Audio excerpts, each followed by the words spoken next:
ఈరోజు పరిశుద్ధాత్మ దేవుడు మనకి పరిచయం చేస్తున్న వాక్యం ఏంటంటే హృదయము. హృదయము. మనందరికీ హృదయం ఉంటుంది. ప్రతి వ్యక్తికి కూడా ఈ ప్రపంచంలో హృదయం లేకపోతే రక్త ప్రసరణ ఉండదు, చనిపోతాం. అదేవిధంగా ప్రతి మానవాళికి, క్రైస్తవుడికి కాదండి, ప్రతి మానవుడికి క్రీస్తు రక్షణ లేకపోతే ఈ పాటికి చచ్చిపోయేవాడే. ఎందుకంటే క్రీస్తు ప్రభుల వారు మనలందరినీ తన రక్తాన్ని ప్రోక్షించి కాచి కాపాడుకున్నాడు. ఇది మనకు అర్థం కావాలంటే ఈ వాక్య ధ్యానాంశం ఈరోజు పెలికాన్ పక్షి అనేది ఒకటి ఉంది ఈ ప్రపంచంలో.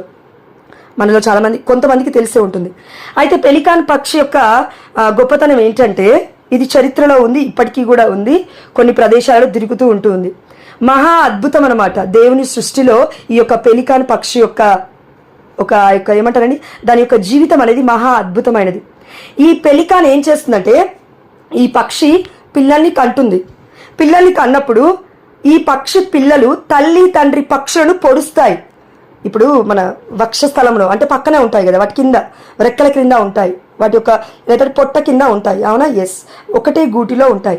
ఆ గూటిలో ఉన్నప్పుడు పుట్టిన పిల్ల పక్షులు తల్లి తండ్రి పక్షులు పొడిస్తాయి, చంపేయడానికి ప్రయత్నిస్తాయి. తల్లిదండ్రినే, చిన్నపిల్లలే. అయితే ఈ రోజుల్లో మనకు చాలా అవసరం ఈ వాక్యం. నిజంగా దేవాతి దేవుడు గుర్తు చేస్తున్నాడు. అయితే ఈ తల్లి తండ్రి పక్షులు ఈ పిల్ల పక్షుల్ని కన్నాయి, కానీ అవి తిరిగి పొడుస్తూ ఉన్నాయి తల్లి తండ్రి పక్షుని చంపేయడానికి.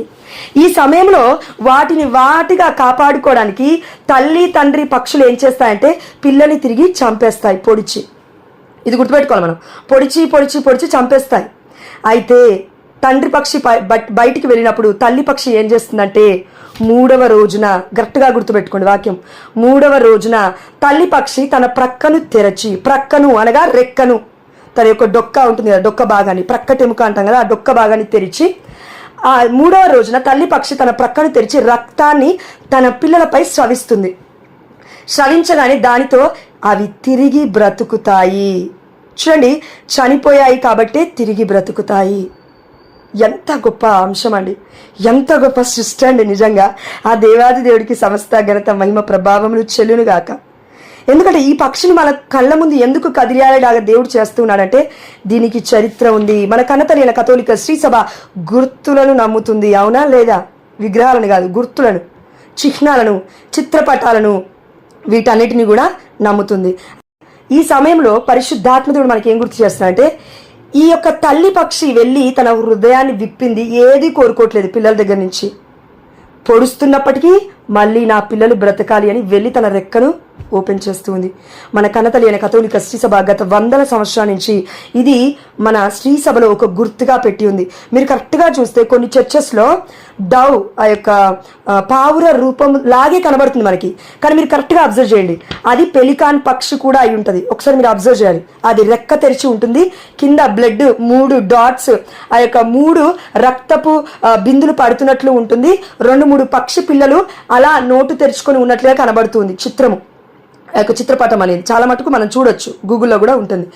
ఈ యొక్క దృశ్యాన్ని చూస్తున్న మనము కూడా అర్థం చేసుకోవాల్సింది ఏంటంటే దేవుడి ప్రేమ వివరించలేము, ఏ మానవుడు వివరించలేడు, ఎవరు కూడా వివరించలేరండి. ఎంత పరిశుద్ధాత్మ శక్తిని పొందుకున్నా దేవుడి స్థానంలో ఉండి దేవాది దేవుడు ప్రేమిస్తే తప్ప అది చెప్పలేరు. అందుకే ఆ దేవుడి యొక్క ప్రేమ ఎంత గొప్పదంటే స్లీవలో యోహాను సువార్త 19వ అధ్యాయం 34వ వచనంలో మనం చూసాము. సేవకుడు వెళ్ళి తన ప్రక్కను పొడవగానే హృదయం నుండి రక్తము నీరు స్రవించెను, పొడిచాడు. పిల్లలు కూడా ఇక్కడ పొడుస్తూ ఉన్నాయి. ఆ దేవాతి దేవుడు ఏమనలేదు, మనందరి కోసం చనిపోయాడు. యేసుపిల్లవారు ఆల్రెడీ రక్తాన్ని చిందించాడు, గాయాలు పొందుకున్నాడు, శ్రమలను పడ్డాడు. నెయిల్స్ ఆ యొక్క చేతులకి, కాళ్ళకి, ఇదిగో మన యొక్క శిరస్సుకి అన్నిటికీ ముళ్ళ లాంటి బాధ, అంతకన్నా ఘోరమైన బాధ వెనక వీపు భాగం 5546 డీప్ వూండ్స్తో దున్నబడి ఉంది. కరెక్ట్గా చెప్తే కొరడా ఇలా కొట్టి తీస్తున్నప్పుడు ఆ యొక్క ఏమంటారు, ఆ యొక్క బ్లేడ్స్ లాగా ఉంటాయి, వాటితో పాటు ఊడొస్తుంది మాంసం మొత్తం ముద్దల్లాగా. చూడండి, ఇంత ఘోరమైన పరిస్థితిలో ఉన్న మన యేసయ్య మనల్నే ప్రేమిస్తున్నాడు ఇప్పటికీ కూడా. ఎందుకు ప్రేమించాలి? ఇదిగో తనను ప్రేమిస్తున్న ప్రాణ స్నేహితుడు, ఇదిగో నీతిమంతుడు కొరకైనా ప్రాణాన్ని పెట్టడానికైనా ఆలోచిస్తాడేమో, కానీ పాపాత్ముడు కొరకు ఎవడూ ప్రాణం పెట్టడే. కానీ ఆ దేవాతి దేవుడు పాపిగా ఉన్నప్పుడే మనల్ని పిలిచాడు, పాపిగా ఉన్నప్పుడే మనకి ప్రాణాన్ని ఇస్తున్నాడు, పాపిగా ఉన్నప్పుడే తన యొక్క ప్రేమను పంచుతున్నాడు, తన రక్తాన్ని ధారగా ఇచ్చి. కాబట్టి ఈ పక్షినండి నిజంగా ఆ దేవాతి దేవుడు ఎట్లా సృష్టించాడు కానీ నిజంగా దేవుడికి సమస్త ఘనత మహిమ ప్రభావం చెల్లిస్తున్నాడు. ఆ పక్షిలాగైనా మనం ఉన్నామా ఈ రోజులలో? పిల్లలు తల్లిదండ్రుల్ని, లేదా పెద్దవాళ్ళు చిన్నవాళ్ళని, చిన్నవాళ్ళు పెద్దవాళ్ళని, ఇంకా ఎవరైనా ఏ కేటగిరీ అయినా తీసుకోండి, పొడుస్తూనే ఉన్నారు. మాటల ద్వారా, క్రియల ద్వారా, పనుల ద్వారా. నువ్వు అంతటా నువ్వు చేసుకో, లేకపోతే చావు, నేను లేకపోతే నీకు బ్రతుకే లేదు. అమ్మా, నువ్వు లేకపోతే, నేను లేకపోతే బ్రతుకు లేదు కాదు. దేవుడు లేకపోతే నీకు నాకు బ్రతుకు లేదు. దేవుడు లేకపోతే నీ కుటుంబానికి నా కుటుంబానికి బ్రతుకు లేదు. గర్వం ఉందా మనలో? ఈరోజు దేవుడు అంటున్నాడు, ఎందుకు నీకు ఈ గర్వము? ఏం చూసుకొని నీకు ఈ గర్వము? నువ్వేం చేస్తున్నావని నీకు గర్వము? ఈ లోకంలో పుట్టిందే మనం అందరం దేవుడి యొక్క ప్రణాళిక చేయడానికి, నేనేదో చేస్తున్నాను అని మన డాంబికంగా బ్రతకడానికి కాదండి. ఎవరికో ₹1 సహాయం చేసి, వామ్మో నేను మొత్తం వేలు లక్షలు ఇచ్చేసాను, ఆమెకి మొత్తం నా ఆస్తిపాస్తుని మొత్తం ఇచ్చేసానని మాట్లాడకు. బయట డాంబికత్వం ఆపు. దేవుడు అంటున్నాడు, నువ్వు ఏది చేసినా అది దేవుడికి తెలుస్తుంటే సరిపోతుంది. చేసిన వ్యక్తికి ఎలాగో తెలుస్తుంది, చాలు. అంతకన్నా ఎక్కువగా వెళ్ళొద్దు మనం. కాబట్టి ఆ దేవాతి దేవుడు అంటున్నాడు, పొడవద్దు. నన్ను పొడవద్దు అంటాడండి యేసుప్రభుల వారు. ఆల్రెడీ దేవుడు పొడిపించుకున్నాడు. ఇదిగో ఆ సేవకుడు పొడిచాడు. ఆ ప్రేమ ఇప్పటికీ కూడా ఏమని మొరపెడుతుందంటే, ఆదికాండంలో హేబేలు రక్తము ఇదిగో అంటూ ఉంది, శపించు నా అన్నని కయ్యూని అంటూ ఉంది. కానీ ఆ దేవాది దేవుడు ఏమంటున్నా అంటే యేసుప్రభుల వారు, అయ్యా వీరేమి చేస్తున్నారో వీరికి తెలియదు కనుక వీరిని క్షమించయ్యా అని. ఈ మాటలు చెప్తున్నప్పుడు కూడా కొన్ని హృదయాలు కరగట్లేవు. In the mighty name of Jesus, ప్రతి ఒక్క రాతి గుండె యేసు రక్తములో తెరవబడి కడగబడి మాంసపు ముద్దగా తయారవునుగాక. Amen, hallelujah. I'm claiming this promise O Lord. And every stony heart, మన హృదయాలు గట్టిగా ఉన్నాయి. మాటలు మాట్లాడుతూ కూడా పట్టించుకోవట్లేము. ఎవరి వరకు వద్దు, తల్లిదండ్రులనే, పిల్లల్నే, పక్కన ఉన్న బిడ్డల్నే. చూడండి, మనందరికీ దేవుడు ఏం చెప్తున్నాడంటే, ప్రేమ ఉందా? ప్రేమ లేని వాడు దేవుణ్ణి ఎరగని వాడే. యోహాను 14:8 అనుకుంటా అండి. దేవుడే ప్రేమ, ప్రేమే దేవుడు, దేవుడు ప్రేమామయుడు, ప్రేమించని వాడు దేవుని ఎరగని వాడే. దేవుడు ఇలా అనలేదు, నన్ను ప్రేమించని వాడు దేవుడి బిడ్డ అని ఇలా ఏమనట్లండి. నీ పొరుగు వారిని ప్రేమించు. చూసాం కదా వాక్యం, 2-3 నుంచి అక్కలు చెప్తూనే ఉన్నారు. నిన్ను నువ్వు ప్రేమించుకున్నట్లు నీ పొరుగు వారిని ప్రేమించు. మొదటి ఆజ్ఞ ఎట్టిదో, 2వ ఆజ్ఞ అట్టిదే. దీనికి కావాల్సింది ఎవరి ప్రశంసలు మనకొద్దు, ఎవరి యొక్క బహుమతులు మనకొద్దండి. కేవలం దేవుడి కృప, కేవలం దేవుడి ఆశీర్వాదం, కేవలం దేవుడి మహిమార్థమే ఏది చేసినా, ప్రతి చిన్న విషయం. అందుకే ఈ ప్రేమ అండి నిజంగా చెప్తున్నాను, అసలు అసాధ్యం. కానీ ఆ దేవాది దేవుడు ఇంత సూక్ష్మమైన మనకి, పురుగు వంటి మనకి, ఈ పక్షిలాగా కూడా మనము జీవించట్లేము. అయినప్పటికీ మనకేమంటున్నాడంటే, నీవు నా యొక్క కనుదృష్టిలో అమూల్యమైన వాడు ప్రియమైన బిడ్డ, అందుకే నా అమూల్యమైన రక్తాన్ని నేను చిందించాను. 1 పేతురు 1:24 వాక్యం ఇలా ఉంది, మానవులందరూ గడ్డి మొక్కల వంటి వారు, వారి వైభవము గడ్డి పూల వంటిది. గడ్డి నశించును, పూలు రాలిపోవును. గడ్డి నశించును, పూలు రాలిపోను. అంటే గడ్డితోటి పూలతోటి దేవుడు పోలుస్తున్నాడంటే ఇది నిజమే. అయినప్పటికీ మనం అవగాహన కలిగి జీవించాలి. కాబట్టి మనం ఎంతటి వాళ్ళమో మనముగా దేవుడు గుర్తు చేస్తున్నాడు.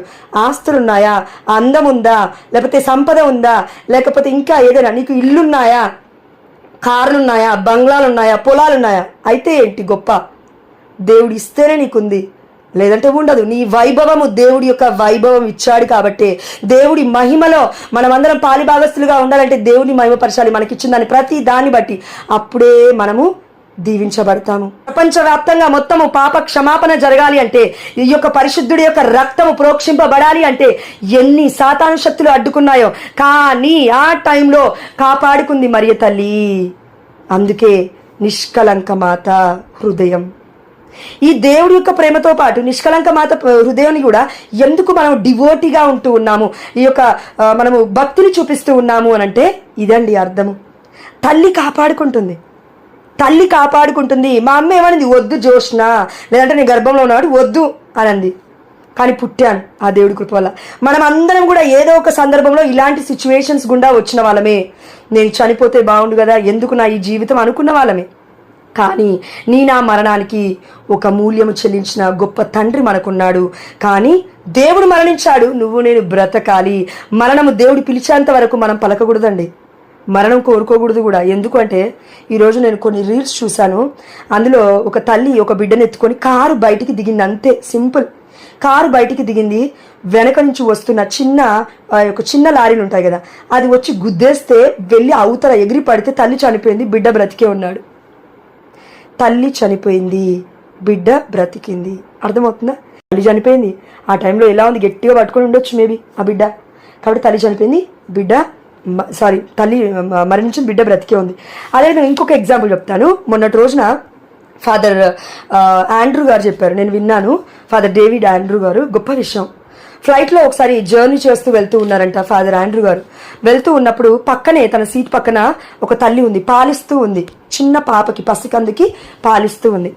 అయితే కొంచెం ఆ యొక్క ఫ్లైట్ ఒక కదిలినట్టుగా షివరింగ్ లాగా అయిందంట అండి. అయిన సమయంలో ఆ తల్లి ఎవరి వైపు చూస్తుందంటే పసికందు వైపు చూస్తుంది. తన యొక్క హృదయం దగ్గర, తన యొక్క చెస్ట్ భాగంలో తన యొక్క బ్రెస్ట్ ఫీడింగ్ ఇస్తూ, పాలిస్తూ ఆ యొక్క బిడ్డని, పసికందుని ఇలా ఎత్తుకుంది. మీరు ఊహించుకోండి, కళ్ళు మూసుకొని ఇలా ఎత్తుకుంది, పాలిస్తూ ఉంది. అమ్మో, నా బిడ్డ ఎలా, ఎంతసేపు తలుచుకుందో దేవుని మనకైతే తెలియదు, తన యొక్క హృదయ అంతరంగం. కానీ ఆ దేవాతి దేవుడు చూశాడేమో ఆ ప్రార్థన. భయపడుతూ ఉంది, తన కోసం కాదు, బిడ్డ కోసం.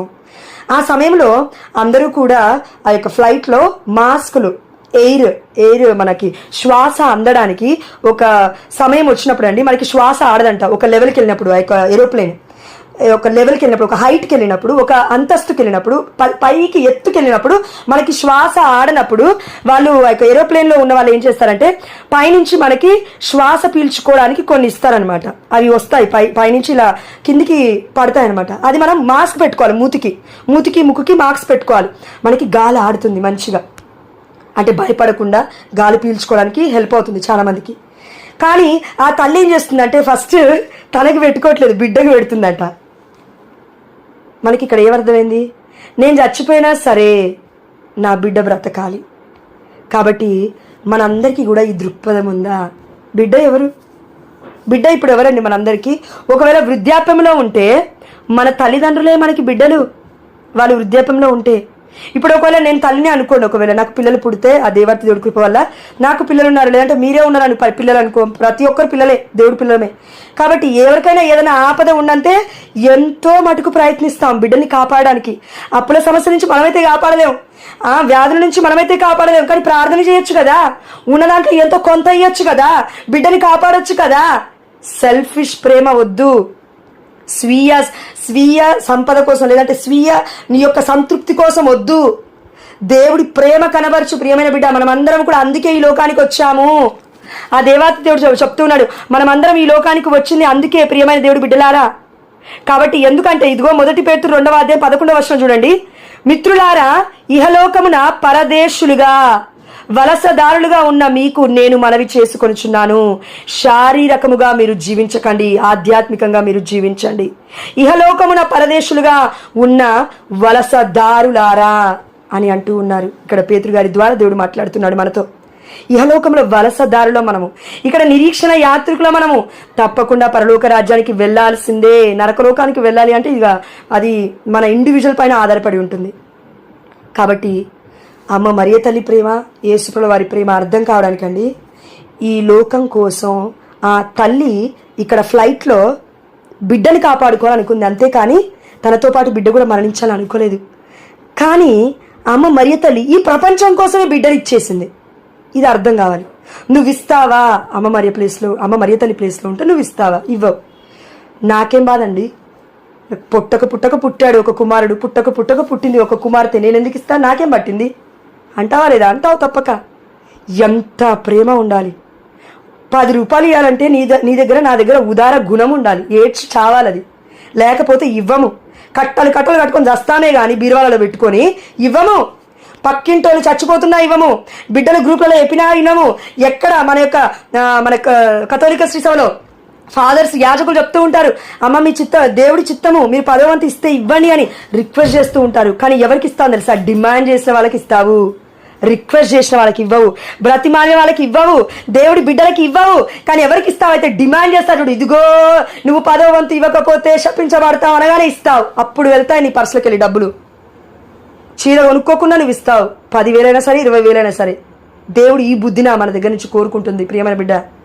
కాబట్టి ఆ తల్లి ప్రేమ అర్థం కావాలంటే నిజమే చెప్తున్నాను, ధన వ్యామోహము, శారీరక వ్యామోహము, విందులు, వినోదాలు, లాస్ట్ఫుల్ థాట్స్, శారీరకమైన వ్యామోహములు, వీటితో బ్రతికినన్ని రోజులు మన బ్రతుకులు ఎలా ఉంటాయంటే దేవుడు అంటున్నాడు, ఆధ్యాత్మికంగా మీరు పతనం అవుతున్నారు. కాబట్టి శారీరకంగా కూడా ఆధ్యాత్మికంగా కూడా మీరు ఎదగాలి అంటే ఆత్మలో మీరు వర్ధిల్లాలి. ఆమేన్ హల్లెలూయా. ఆత్మలో నువ్వు వర్ధిల్లిన కొద్దీ అన్ని విషయంలో అందు నువ్వు వర్ధిల్లుతావు. ఆమేన్ హల్లెలూయా. దేవుడు చెప్తున్నాడు ప్రియమైన బిడ్డ ఒక వాక్యము. కాబట్టి వర్ధిల్లాలి అంటే ఒక్కటే గుర్తుపెట్టుకో, ఆత్మ ఉందా, ఆత్మ ఉందా, ఆత్మ ఉందా.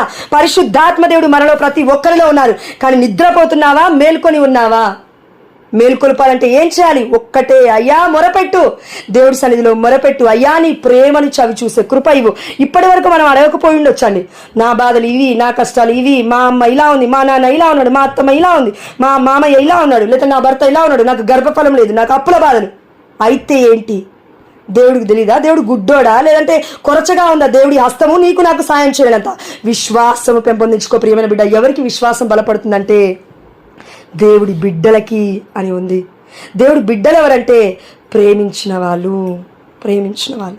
అందరం దేవుడి బిడ్డలమే అండి. కానీ ఒకటి గుర్తుపెట్టుకోవాలి, మనం తప్పుగా వాక్యాన్ని బోధించొద్దు.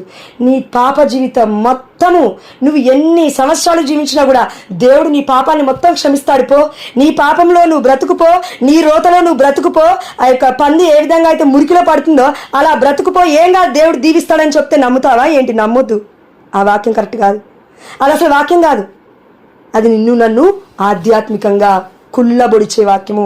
అది నిన్ను నన్ను ఇదిగో ఏ విధంగా అయితే ఆ యొక్క పక్షి పిల్లలు పొడుస్తూ ఉన్నాయో, ఈ లోకం పొడుస్తూ ఉందో అలి పొడిచే మాటలు అవన్నీ.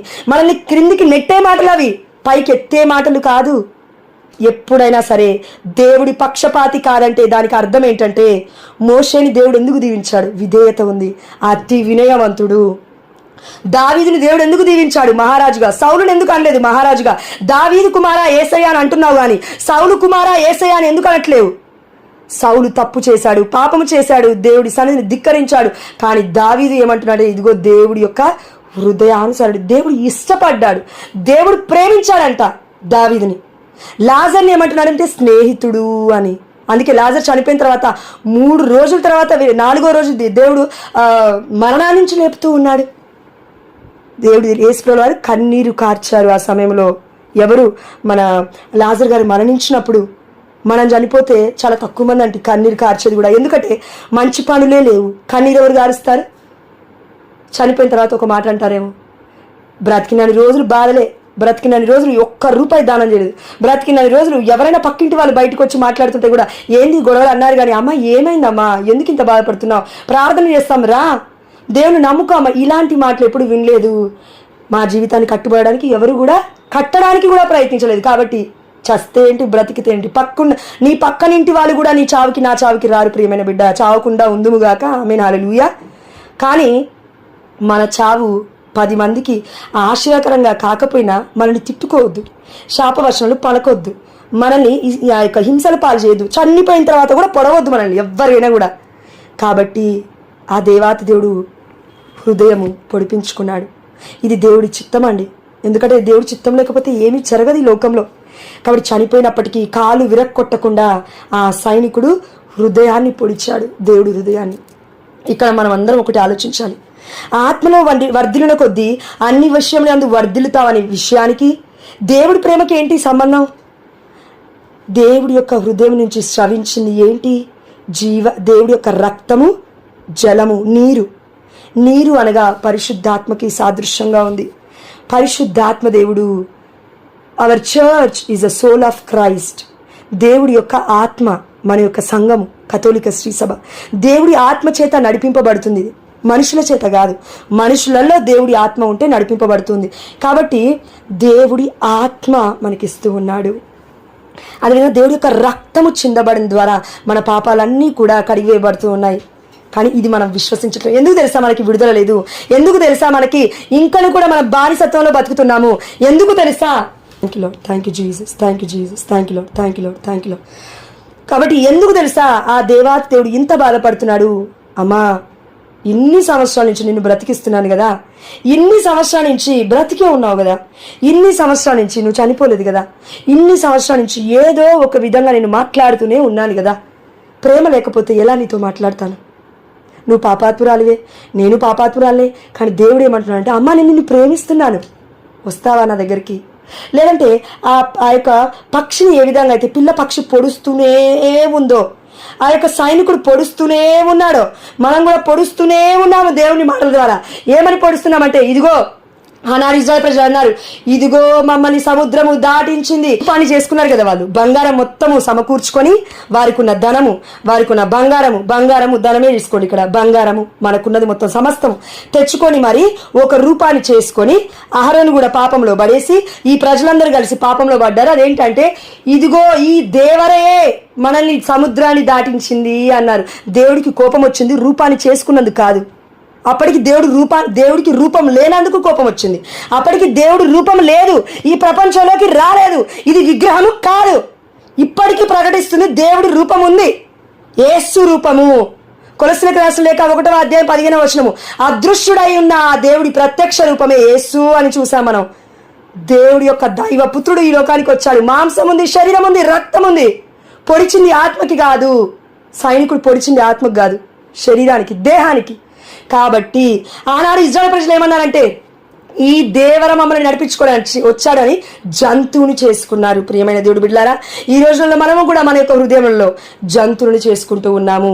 ఒకవేళ మంగళసూత్రం ఉందనుకోండి, తప్పుగా అనుకోవద్దు, మంగళసూత్రం ఉందనుకోండి, ఇదే ఆరాధన. మొక్కుతున్నావా ఏంటి మంగళసూత్రాన్ని? మొక్కొద్దు, నువ్వు నీ భర్తని మొక్కు చాలు. భర్తకి విధేయత చూపించు. ఆయన బయటికి వెళ్ళిన తర్వాత, నువ్వు ఆయన కొట్లాడుకున్న తర్వాత, తిట్టిన తర్వాత, అంత అయిపోయిన తర్వాత అయ్యో సారీ అని హిందువులాగా మొక్కుతున్నావా? అన్యురాలా దేవుడు చెప్తున్నాడు, ధన్యురాలుగా ఉండాలంటే అన్యుల ఆలోచన మొత్తం తగ్గించుకోవాలి. మనం అందరం కూడా, ప్రతి ఒక్కరికండి దేవుడు చెప్తున్నాడు, మనందరికీ కూడా. కాబట్టి దయచేసి దేవుడు విగ్రహం కాదు, ఇది క్లియర్. దేవుడు విగ్రహం కాదు, ఇది క్లియర్. ఇప్పుడు నాకు ఒకవేళ పిల్లలు పుడితే నేనేమని చెప్తానంటే, ఇదిగో నాకు పిల్లలు పుట్టారు కదా, నేనేం చెప్తానంటే, చర్చికి వెళ్ళినప్పుడు, అమ్మా అదేంటి, ఈ రూపం ఏంటి, ఆ రూపం ఏంటి అని అడుగుతారు. ఏదైనా కనబడుతుంటే పిల్లలు ఎలా ఉంటారు, మనకన్నా పవర్ఫుల్గా ఉన్నారు ఈ రోజులలో. మనం ఒకటి అడిగితే వాళ్ళు ఒకటి అడిగితే మనం ఒక్క ఆన్సర్ కూడా చెప్పలేం. నిజంగా చెప్తున్నాను కదా, వాళ్ళు అడిగే ప్రశ్నలు ఎలా ఉంటాయంటే నిజంగా మనకు కూడా తెలియదు ఆ ప్రశ్నలు అలా అడుగుతారని. అంత జ్ఞానంతో పుడుతున్నారు. ఆ దేవాతి దేవుడి యొక్క కృప వల్ల పిల్లలు ఇంకా దేవుడిస్తే ఇంకెంత గొప్పగా ఉంటుంది. ఆమేన్, హల్లెలూయా. కాబట్టి వాళ్ళు అడిగే ప్రశ్నలకి మనం సమాధానం చెప్పలేము. అందుకే దేవుడు కొన్ని చిత్రపటాలను మన కళ్ళ ముందు కనబరుస్తూ ఉన్నాడు. కొన్ని ఆధారాలు మన కళ్ళ ముందు తిరిగి ఆడుతూ ఉన్నాయి. కాబట్టి ప్రియమైన దేవుడు బిడ్డలారా, ఆనాడు మమ్మల్ని సముద్రాన్ని దాటిచ్చింది ఈ దేవరే, మాకు నీళ్లు ఇచ్చింది ఈ దేవరే, ఈ దయ్యమే, ఈ రూపమే అని రూపాన్ని లేని దాన్ని కొలిచారు వాళ్ళు. అందుకే దేవుడు మండిపడ్డాడు, కోపపడ్డాడు, ఉగ్రుడైపోయాడు, ఆగ్రహం వచ్చేసింది. మోషే నువ్వు వెళ్ళు, కొండ దిగి వెళ్ళు అంటూ ఉన్నాడు. కొండ ఎక్కిరా అని అన్నింది దేవుడే, ఇప్పుడు కొండ దిగి వెళ్ళు అని చెప్తుంది కూడా దేవుడే. ఆ మనుషులు చూడు ఏం చేస్తున్నారో. అదేవిధంగా మనమందరం కూడా మన హృదయంలో ఏముంది ఈ రోజున? ధన వ్యామోహము, పదవి వ్యామోహము. ఏ బిడ్డన బాధపడుతూ ఉంటే నాకెందుకులే అనే తృణీకరణ చాలా ఘోరమైనది. తృణీకరణ. ఆమె బాధపడితే నాకేంటి, మా అత్తమ్మ బాధపడితే ఒక మాట అన్నామండి, ఫర్ ఎగ్జాంపుల్ అన్నీ తీసుకోండి, నేను మా అత్తమ్మ ఏదైనా మాట అన్నాను అనుకో, పరిశుద్ధాత్మ దేవుడు ఎవరినైనా సరే, నేను అన్నాను కదా, మన అందరినీ ఏమంటాడంటే, వెళ్ళు వెళ్ళు వెళ్ళు, సఖ్యపడు, సారీ చెప్పు, పర్లేదు, ఏం కాదు, తగ్గు, హెచ్చింపబడతావు. దేవుడు అంటున్నాడు తగ్గాలి, మనం హెచ్చింపబడతాం తప్పక. ఆమేన్, హల్లెలూయా. కానీ ప్రతి ఒక్కరి ముందండి ఎప్పుడైతే మనం ఓడిపోతామో ఆ దేవాతి దేవుడి దృష్టిలో మనం గెలుస్తాం. ఎప్పుడైతే మనం అందరి ముందు గెలిచినట్లు కనబడతామో ఆ దేవాతి దేవుడి యొక్క ముందు ఒక్కొక్కసారి ఓడిపోతాం. మనం ఎందుకు తెలుసా? ఈ లోకానికి మొత్తం కావాల్సింది చూసే గెలుపు.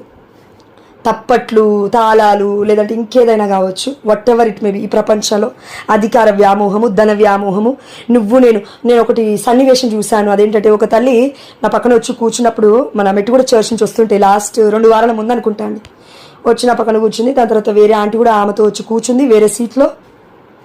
ఇలా చూస్తూ ఉన్నారు ఆమెని. ఒక ఆమె గోల్డ్ ఎక్కువగా ఉంది, ఇంకొక ఆమె మెల్లో గోల్డ్ లేదు. ఈమెకి సీటు ఉరికి ఇస్తున్నారు, కానీ ఆమెకి సీట్ ఇవ్వడానికి కూడా ఆలోచిస్తున్నారు. ఏంటి? మనిషి వేసుకున్న దాన్ని బట్టి గౌరవిస్తావా? నువ్వు దేని విత్తుతావు అది కోస్తావు, తప్పక. ఇది నిజం.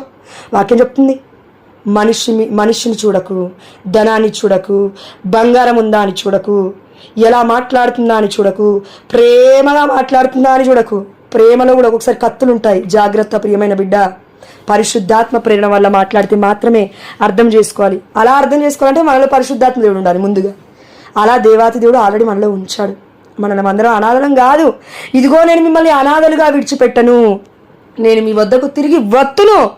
యేసు ప్రభువారే వచ్చింది ఆత్మస్వరూపుడిగా. అందుకే దయచేసి మనం అందరం కూడా ఈ తల్లుల ప్రేమని గుర్తుపెట్టుకోవాలి. అమ్మ మరియ తల్లి ముఖ్యంగా నిష్కలంక మాత ప్రేమను గుర్తుపెట్టుకోవాలి. ఆ దేవాతి దేవుడు ఆ తల్లిని మనందరికీ కూడా ఇచ్చాడు, యోహానికి ఇచ్చినట్లే. అదేవిధంగా అండి, మొన్న నేను ఒక టిఫిన్ సెంటర్కి వెళ్ళాను. మన సెయింట్ మేరీస్ బెసిలికా చర్చ్ దగ్గరికి వెళ్తే ఆ తల్లి నాకు పరిశుద్ధాత్మ దేవుడు అంటున్నాడు ఒకసారి మాట్లాడు అని. ఫస్ట్ టైం నేను వెళ్ళింది అక్కడికి. నేను ముందు రెగ్యులర్గా టిఫిన్ చేసే ప్లేస్ వేరే ఉంటుంది, కానీ ఎందుకో దేవుడు ఆపి ఇక్కడే చేయాలంటే సరే అని అయినా కూడా ముందుకెళ్ళాను. పరిశుద్ధాత్మ దేవుడిని పక్కన పెట్టి ముందుకు వెళ్తే అది గేట్ వేస్తుంది వాళ్ళ ఇంటికి. వెనక్కి వచ్చాను, మళ్ళీ వెళ్ళి టిఫిన్ తింటూ ఉన్నాను. హాఫ్ ఇడ్లీ తింటూ ఉంటే దేవుడు మాట్లాడన్నాడు. అమ్మ ఏం చేస్తావు నువ్వు అంటే, ఇదే నా పని అంటే, అవును అవును అనేసి అంటుంది. అప్పుడే వాళ్ళ ఆయన వచ్చాడు. రెగ్యులర్గా అంకుల్ చూస్తాను కదా అంటే, అంకుల్ లేరా అంటే, ఉన్నాడమ్మా ఇది అని చెప్తుంది. ఏంటి సంగతులు ఆంటీ అంటే, ఏం చేస్తారు మీ పిల్లలు అంటే చెప్తుంది. నా బిడ్డ పెళ్లి చేసుకుందమ్మా, ప్రేమించి పెళ్లి చేసుకుంది, ఇద్దరు బాగున్నారు కదా అని ఒప్పుకున్నాం. అయితే భర్త హార్ట్ అటాక్ ద్వారా 32 ఏళ్ళకి చనిపోయాడు. భార్య ప్రేమించిన వ్యక్తి లేడు కదా అని ఊరేసుకొని చనిపోయింది. ఆమె చేసింది తప్పు. ఆ తల్లి బిడ్డ చేసింది తప్పు, చనిపోయింది ఊరేసుకొని. ఎందుకు చనిపోవాలి? దేవుడు ఎక్కడ చెప్పాడు బైబిల్లో చనిపోమని నిన్ను? వాళ్ళు చేసిన ద్రోహం ఏంటి తెలుసా? ఒక బిడ్డని కన్న తర్వాత చనిపోవడం. ఒక బిడ్డని కన్న తర్వాత ఆమె చనిపోవడం. 2 ఏళ్ళ పసి కందు ఇప్పుడు ఉంది. నేను అన్నాను, అమ్మ పోషించగలుగుతావా లేదంటే ఎవరికైనా ఇస్తావా అని అంటే, ఆ తల్లి అంటుంది, అమ్మో నేనివ్వను నా మనవరాలు నేను పెంచుకుంటాను. 2 ఏళ్ళు పసికందుకి. ఏమ్మా, ఎంతోమంది బిడ్డలు ఆ 2 ఏళ్ళ బిడ్డని నేను పెంచుకుంటాను నా మనవరాలు అనిందే. నీ కళ్ళ ముందు నీ బిడ్డల భవిష్యత్తే ఆగమైపోతూ ఉందే. వారి కోసం ఆశీర్వదించమంటే, వారి కోసం ప్రార్థించమంటే, వారి కోసం ఇదిగో నువ్వు గోజారం అంటే, ఉదయకాల సమయంలో లేచి మొరపెట్టమంటే వారిని శపిస్తూ ఉన్నావు. వారి ప్రార్థనలు వాళ్ళు చేసుకుంటారులే, నేనెందుకు అంటున్నావు? ఎవరిని చెప్పి కన్నావమ్మా ప్రియమైన బిడ్డ? ఆ బిడ్డల్ని ఏం చేద్దామని కన్నావు? ఆ బిడ్డల్ని దేవుడు అడుగుతున్నాడు. ప్రార్థన చేయి. దేవుడు ఇచ్చాడు కదా నీకు శక్తిని, దేవుడు ఇచ్చాడు కదా నీకు బిడ్డల్ని. బిడ్డల్ని వారు రోజు మొత్తుకుంటున్నారు మన గ్రూప్లో చాలామంది. బిడ్డల్ని అయ్యా. ఏం చేస్తావు? బిడ్డల్ని ఇస్తే దేవుడు అడుగుతున్నాడు, ఏం చేద్దాం అనుకుంటున్నావు? నీకే తిండి కరెక్ట్గా ఉండదు, నువ్వే కరెక్ట్గా ఉండవు, నువ్వే డిప్రెషన్లో ఉంటావు, నీ పాప జీవితం నీతోనే ఉంటూ ఉందని శపవర్షాలు మాట్లాడుకుంటావు, అన్నీ కృంగ తీసుకుంటావు. నీ పక్కన ఉన్న బిడ్డలు కూడా ఇప్పుడు ఏమనుకుంటారంటే, మా అమ్మ బాగలేదు, ఇంకా మేము కూడా బాగలేము, చచ్చిపోతే అయిపోతుంది అనుకుంటారు. వాళ్ళు కూడా సజెషన్స్ ఇస్తారు, అమ్మ ఏదైనా తీసుకురా చచ్చిపోదాం. మన జీవిత దృక్పథం ఎలా ఉందంటే అండి, మనము చేసేవి చేస్తాము, ఓకేనా, పక్కన వాళ్ళని కూడా బలి చేస్తాము. పొడవద్దు, బిడ్డల్ని బలి చేయొద్దు, మనుషుల్ని పొడవద్దు, మనుషుల్ని కించపరచొద్దు, మనుషుల్ని తిట్టొద్దు కావాలని. బై మిస్టేక్లో అయితే ఏం కాదు, వెళ్ళి సారీ అడుగుదాం. కానీ వాంటెడ్లీ ఎవరిని బాధ పెట్టద్దు. నిన్నటి రోజున యూకే లైవ్లో ఫాదర్ మొత్తం ఇదే వాక్యం చెప్పాడు. ఈరోజు విన్నాను నేను పొద్దున. నాకైతే హృదయం అంతా కరిగిపోయిందండి. అరే ఏంటి ఇలా ఉన్నానా నేను? ఏంటి తండ్రి నేను ఇలా ఉన్నాను? ఏంటయ్యా ఇంత పాపాత్మురాన్ని పిలిచావు? దేనికి పనికి రాను కదా తండ్రి, ప్రేమించడానికి కూడా అర్హత లేదు కదా దేవా. అత్తమ్మని మామని కూడా కరెక్ట్గా చూసుకోలేను కదా తండ్రి. అమ్మని నాన్నని కూడా మాట ఇచ్చాను, పోషించలేకపోతున్నాను కదా తండ్రి. ఎవరొచ్చినా కూడా ఒక మాట ప్రేమగా పలకరించి ఒక ముద్ద అన్నం పెట్టడం తప్ప బయటికి వెళ్ళి 10 రూపాయలు ఇచ్చే ఆ యొక్క మనిషిని అయితే నేను కాదు కదా దేవా. నేనే సంపాదించట్లేను, నా దగ్గర ఏమీ లేదు ఇవ్వడానికి, నా భర్త నువ్వు ఇచ్చావు తండ్రి, నేను ధన్యురాలని ఆ దేవాదేవుడు ముందండి. నిజంగా యూకే లైవ్లో ఫాదర్ మాట్లాడుతుంటే నేను ఏం చేశాను. నేనేం చెప్తున్నా అంటే మనం అందరం కూడా అండి మనుషులము. ఎన్ని రోజులు బ్రతుకుతావిలా? ఒక మార్పు ఉండాలి కదా. ఒక మార్పు ఉండాలా లేదా? ఉండాలి, ఒక మార్పు తప్పక ఉండాలి. మనం చచ్చిపోతున్నప్పటికీ దేవుడు బ్రతికిస్తున్నాడంటే తన రక్తాన్ని ఇస్తున్నాడు, నూతనీకరిస్తున్నాడు. జీవజల నదులు మన హృదయంలో ప్రవహించేలాగున ఆ దేవాతి దేవుడు ఆత్మ అభిషేకాన్ని రోజు రోజు మనకిస్తున్నాడు ప్రియమైన బిడ్డ.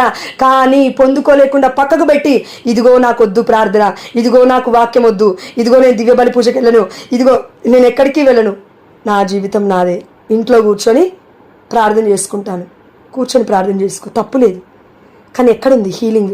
డెలివరెన్స్ అవుతుందా? నీకు స్వస్థత జరుగుతుందా? రిట్రీట్స్కి వెళ్తావా? వెళ్ళు. లేదంటే మన సంఘంలో మన క్యాథలిక్ చర్చ్లోకి వెళ్ళినప్పుడు దివ్య ఆరాధన జరుగుతుంది.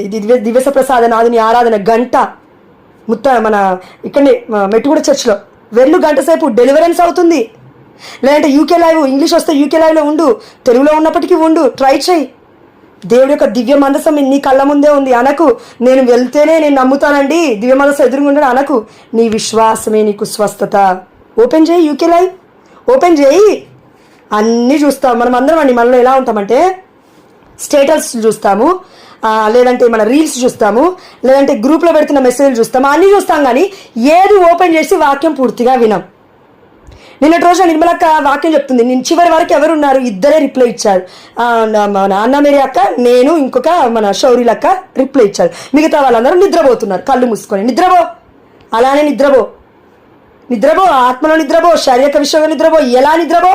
దేవుడు నిద్రపోడు, కానీ జీవితంలో ఆశీర్వాదాలు నిద్రపోతాయి ప్రియమైన బిడ్డ. అప్పుడు భయంకరంగా ఉంటుంది మన పరిస్థితి. దేవుడు చెప్తున్నాడు, నా ప్రేమను అలుసుగా తీసుకోకు, నా ప్రేమను కించపరిచినట్లుగా చేయకు, నా ప్రేమను దూషించకు. దేవదూషణ చేయొద్దు ప్రియమైన బిడ్డ. పరిశుద్ధాత్మను త్రోసిపుచ్చకూడదమ్మా. పరిశుద్ధాత్మ దేవుని దుఃఖపెడద్దు తల్లి. పరిశుద్ధాత్మను నేను ఎలా దుఃఖపెడుతున్నానో ఆలోచిస్తూ ఉన్నామేమో మనం అందరము. వద్దు, వెళ్ళిపో, నువ్వు నాకు వద్దు, వెళ్ళిపో వెళ్ళిపో వెళ్ళిపో, వద్దు వద్దు, వెళ్ళిపో. ప్రార్థన వద్దు వద్దు, నేను చేయను. పాట వద్దు వద్దు, వెళ్ళిపో. వాక్యం చదవ, నేను వద్దు, వెళ్ళిపో. దివ్యమైన పరిశుద్ధమైన గ్రంథం చదవను. ఇంట్లో ఉన్నా కూడా గంట సమయం దొరికినా కూడా నేను వ్యయంగా టీవీ సీరియల్స్ చూస్తాను, లేదంటే సినిమాలు చూస్తాను, లేదంటే ఇన్స్టా రీల్స్ ఓపెన్ చేస్తాను. ఎవరేమనుకుంటున్నారో వింటాను, ఎవరేం కొట్లాట అవుతున్నాయో వింటాను, లేదంటే ఇంకేదైనా కామెడీ జోక్స్ వస్తూ ఉంటే చూస్తాను. కానీ నా జీవితం జోక్ అయిపోకుండా చూసుకో ప్రియమైన బిడ్డ. ఒకరి ముందు కించపరచకుండా చూసుకో. దేవుడు చెప్తున్నాడు, జాగ్రత్త, నా ప్రేమ అతి అమూల్యమైనది. It's mothers love. అమ్మ ప్రేమ మన దేవుడి ప్రేమ.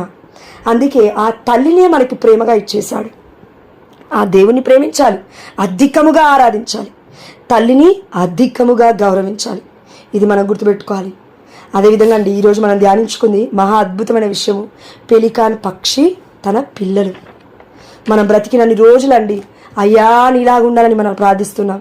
అంత గొప్పవాళ్ళం కాకపోయినా కనీసం పెలికాన్ పక్షి తల్లి ఏ విధంగా అయితే చచ్చిపోతుంటే బిడ్డలకి రక్తాన్ని ఇచ్చిందో, తన రెక్కలు చాపి రక్తాన్ని ఇచ్చినప్పుడు పిల్లలు తిరిగి బ్రతికాయి.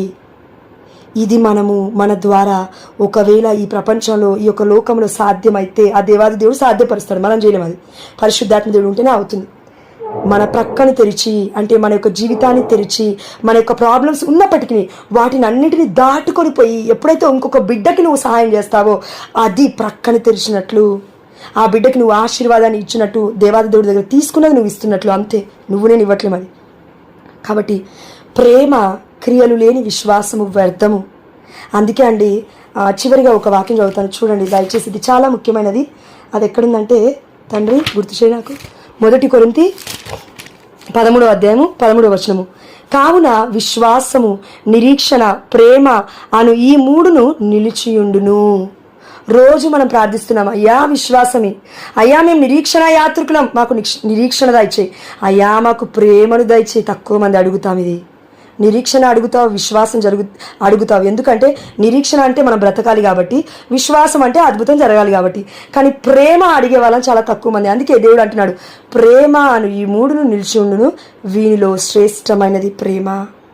ఇది మనం పలు దేశాలకు వెళ్ళినా వినొచ్చు, పలు రాష్ట్రాలలో ఈ వాక్యం వినొచ్చు, లేదంటే ఆ యొక్క పెద్ద పెద్ద రిట్రీట్లలో కూడా మనం ఈ వాక్యం వినొచ్చు. కానీ విన్న ఈ వాక్యాన్ని పాటించకపోతే, ప్రవర్తించకపోతే కష్టం. దేవుడి బిడ్డలు అన్న మనం కపట ప్రవక్తలు, కపట బోధకులు, కపట బిడ్డలు, లేదంటే నాటకము, ఇవన్నీ వస్తాయండి. దాని తర్వాత వర్డ్స్ ఇంకా మనం అర్థం చేసుకోవాలి. కాబట్టి దయచేసి ఆ దేవాతి దేవుడు మనకేం చెప్తున్నా అంటే, కథోలిక శ్రీ సభలో ఆ యొక్క ఏమంటారు చర్చ్ అంతా కూలబడిపోయింది. చర్చ్ అంతా మొత్తం కూల్చేశారు. ఆ చర్చ్కి తీసుకువచ్చి ఒక 2-3 గ్యాదర్ చేసుకొని మన ఈ పునీతుడు వెళ్ళినప్పుడు ఒక్క వాక్యం చదివాడు. ఒక్క వాక్యం. పునీత ఫ్రాన్సిస్ అసీసీ వారు అనుకుంటా అండి. వెళ్ళి ఒకటే వాక్యం, ఇదిగో నీవు వెళ్ళి పరులకి సేవ చెయ్యి, నిన్ను నీవు ప్రేమించుకున్నట్లే నీ పొరుగు వారిని ప్రేమించు. ఈ 2 చదివారు. ఈ 2 చదివి ఏం చేశారంటే, ఈ వాక్యము ఈరోజు మనమందరము కూడా పాటించాలి అని ఆ 4-5 ఆ యొక్క మన పునీత ఫ్రాన్సిస్ అసీసీ వారి యొక్క సభలో ఉన్న వాళ్ళందరూ కూడా బయటికి వెళ్ళారు. ఎవరెవరు బాధలో ఉన్నారో వారికి అన్నదానము, వాళ్ళ దగ్గరే లేదు ఫుడ్, అయినప్పటికీ వారే వెళ్ళి ఒక రొట్టెనో వారికి ఉన్న దాంట్లోనే అండి, ఎక్కువగా లేదు, వారే అడుక్కునే పరిస్థితిలో ఉన్నారు. వారే ఆ యొక్క ప్లేస్లో ఉన్నప్పుడు వచ్చి ఆ గ్రామాల నుంచి వచ్చి కొంచెం అన్నము కొంచెం రొట్టె ఇస్తున్నారు. అయినప్పటికీ వారి దగ్గర ఉన్నది కొంచెం తిని ఆ కొంచెంలో ఇంకా కొంతమందికి ఇస్తూ ఉన్నారు ఈ బిడ్డలు బయటికి వెళ్ళి. అంటే మనం ఎంత వాక్యం నేర్చుకున్నామని అవసరం లేదు దేవుడికి, మనం ఎంత ప్రవక్త అని అవసరం లేదు దేవుడికి, మనం ఎంత గొప్ప బోధకురాలివి అని అవసరం లేదు దేవుడికి, మనం ఎంత గొప్పగా మాట్లాడుతున్నామని దేవుడికి నథింగ్. ఎందుకంటే పరిశుద్ధాత్మ దేవుడు లేకపోతే నువ్వెంత, నేనెంత, మన బ్రతుకెంత. కాబట్టి ఆ దేవాతి దేవుడు లేకపోతే మనమెంత, ఇంత చాలా చాలా చిన్నవాళ్ళం మనం, సూక్ష్మమైన జీవితాలు మనవి. కాబట్టి ప్రేమ లేనివాడు దేవుణ్ణి ఎరగనివాడే. ఈరోజు పొద్దున్న లేసావా, పరిశుద్ధాత్మ దేవుడు ప్రేరేపించాడండి. నా గొప్పతనం నేను చెప్పట్లే, కానీ పరిశుద్ధాత్మ దేవుడు గత ఒక 7 నెలలుగా, ఎప్పుడు మన రిట్రీట్కి వెళ్ళొచ్చిన తర్వాత 2 months దాటిపోయిన తర్వాత పరిశుద్ధాత్మ దేవుడు ఒకటే అన్నాడు, నీ దగ్గర ప్రేమ లేదు, ప్రేమ అడుగు. దివ్యబలి పూజలు నేను అడిగేది రోజు ఇదే. అద్భుతం అడగట్లేదు నేను, అడగాలి. యాక్చువల్లీ అడిగితేనే దేవుడు ఇస్తాడు, అడగాలి. కానీ ఆ దేవాతి దేవుడు ఏమనంటే, ప్రేమ లేదు నీ దగ్గర. చెప్పేశాడు దేవుడు, ఎగ్జాక్ట్గా చెప్పేశాడు, నీ దగ్గర ప్రేమ లేదు, నువ్వెంత బోధిస్తే లాభం, నీ జీవితంలో ప్రేమ లేకపోతే నువ్వు ఇంకా వ్యర్థమే అన్నాడు దేవుడు. అందుకే చూడండి, మదర్ తెరీసమ్మ గారు ఉన్నారు, ముగిస్తాను 2 నిమిషాలు. మదర్ తెరీసమ్మ గారు ఉన్నారు. ఇప్పుడు నువ్వు నేను ఏమనుకుంటావంటే, మదర్ తెరీసమ్మ అంతా అయితే బాగుండు, ఒకవేళ లేదా ఓకే, అది కూడా లేదనుకుంటావా, ఇంకొంచెం కిందికి వద్దాం. మదర్ తెరీసమ్మ కాకపోయినా కనీసం ఎవరో రీసెంట్గా చనిపోయిన ఎవరో ఒక వ్యక్తి మంచిగా బ్రతికాడు, అబ్బా అలా బ్రతికితే చాలు అనుకుంటాం. లేదంటే అంతకన్నా చిన్న వ్యక్తి ఇంకెవరైనా ఉన్నారు, అలా బ్రతికితే చాలని అనుకుంటామే. కానీ ఎప్పుడు 24 గంటలు ఇలా బ్రతికితే చాలు, అలా బ్రతికితే చాలు, పునీతిలాగా బ్రతికితే చాలు, ఈ పునీతిలాగా బ్రతికితే చాలు, ఇలా బ్రతికి చాలు అంటాం. కానీ అయ్యా, నువ్వు నా పట్ల కలిగి ఉన్న ప్రణాళిక ఏదైతే ఉందో, ఈ ప్రణాళికలో, ఈ పరిచర్యలో నువ్వు ఇస్తున్న ప్రేమను నేను కోల్పోకుండా నన్ను దీవించయ్యా, నీ చిత్తము నా పట్ల నెరవేర్చు తండ్రి అని అడిగావా? ఎవ్రీవన్, ప్రతి ఒక్కరమండి ఆ దేవాతి దేవుడి యొక్క కనుదృష్టిలో అమూల్యమైన వాళ్ళము. మన ప్రతి ఒక్కరి పట్ల దేవుడికి ప్రణాళిక ఉంది. Don't copy and don't paste it. ఎవరి దగ్గర కాపీ చేయకు, ఈ మన ఎక్కడికి వెళ్ళి కూడా పేస్ట్ చేయకు. అంటే ఉన్నదాన్ని ఉన్నట్టుగా మాట్లాడకు, వాళ్ళది వీళ్ళది మాట్లాడొద్దు, ఎవరిది మాట్లాడద్దు. దేవుడు నీకేమిచ్చాడు కాలింగ్, దేవుడు నీతో ఎలా మాట్లాడుతున్నాడు, దేవుడు నిన్నెలా బలపరిచాడు, అది చెప్పు. ఎవరిని మనము కాపీలాగా తీసుకోవద్దండి, ఉదాహరణ తీసుకో. వాళ్ళలాగానే ఉండాలి అని అనుకోకు, తప్పులో పడిపోతావు ప్రియమైన బిడ్డ. వాళ్ళలాగా మనం ఉండలేం. వాళ్ళలాగా ఉండేది ఉంటే వాళ్ళు ఎందుకుంటారు? నా యొక్క పాస్ట్లో గత కాలంలో వాళ్ళెందుకు ఉండేవాళ్ళు పునీతులు? ఇప్పుడు నువ్వు నేను ఎలా ఉండాలి అని దేవుడు కోరుకుంటున్నా అంటే, ది బియాండ్ దెమ్, వాళ్ళకంటే అధికులుగా దేవుడు చేస్తాడు, లేదంటే వాళ్ళకంటే తక్కువగానే దేవుడు చేస్తాడు, లేదంటే మిడిల్గానే దేవుడు చేస్తాడు. దేవుడు ఏదైనా చేయగలడు అనుకుంటే. కానీ నువ్వు నేను కంపారిజన్ చేసుకోవడం ద్వారా, నువ్వు నేను వాళ్ళతో పోల్చి చూసుకోవడం ద్వారా ఆశీర్వాదాన్ని కోల్పోతున్నాం. కాబట్టి మన మధ్యస్థ ప్రార్థన అడగడంలో తప్పు లేదు. పునీతుల్ని అయ్యా నాకు సహాయం చేయండి అని అడగడంలో తప్పు లేదు. కానీ వారిని ఎగ్జాంపుల్గా తీసుకున్నప్పుడు పరిశుద్ధాత్మ దేవుడు ఏం అడగాలో ఏం అడగొద్దో కూడా చెప్తాడండి. వాళ్ళకు ఉన్నవన్నీ మనలో ఉండవు, అంత ఈజీగా ఉండవు. ఈ పాపలోకంలో మనకి. కాబట్టి మనము తట్టుకోవాలి. దేవుడు గ్రేస్ ఇస్తాడు. ఇప్పుడు ఒకరు ప్రార్థించినప్పుడు అద్భుతాలు జరుగుతున్నాయి, ఒకరు ప్రార్థించినప్పుడు ఇంకా ఏదైనా ప్రవచన వరం వచ్చినప్పుడు వాళ్ళు చెప్తూ ఉంటారు కదా, అవునా? ఎస్.